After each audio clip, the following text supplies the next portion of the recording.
பசுமை சுற்றுலா நிறுவனம் சார்பில் பிரதோஷத்தை முன்னிட்டு பொதுமக்களுக்கு அன்னதானம் வழங்கப்பட்டது. தஞ்சாவூர் மாவட்டம் பாபநாசம் பசுமை சுற்றுலா நிறுவனம் மற்றும் வேலுநாச்சியார் லைன்ஸ் கிளப் சார்பில் மாதத்தில் பிரதோஷம், பௌர்ணமி மற்றும் அமாவாசை நாட்களில் பொதுமக்களுக்கு அன்னதானம் வழங்கப்பட்டு வருகிறது. இன்று சனி பிரதோஷத்தை முன்னிட்டு பொதுமக்களுக்கு அன்னதானம் வழங்கும் நிகழ்ச்சி நடைபெற்றது.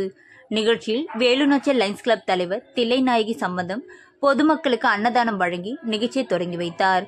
இந்நிகழ்ச்சியில் பசுமை சுற்றுலா நிறுவனத்தின் நிர்வாகிகள் பரணிதரன், கனகா, லைன்ஸ் சங்க நிர்வாகி பாண்டியன் உட்பட பலர் கலந்து கொண்டனர். ஏற்பாடுகளை பாபநாசம் பசுமை சுற்றுலா நிறுவனம் மற்றும் வேலுநாச்சியார் லைன்ஸ் சங்கம் இணைந்து செய்திருந்தன.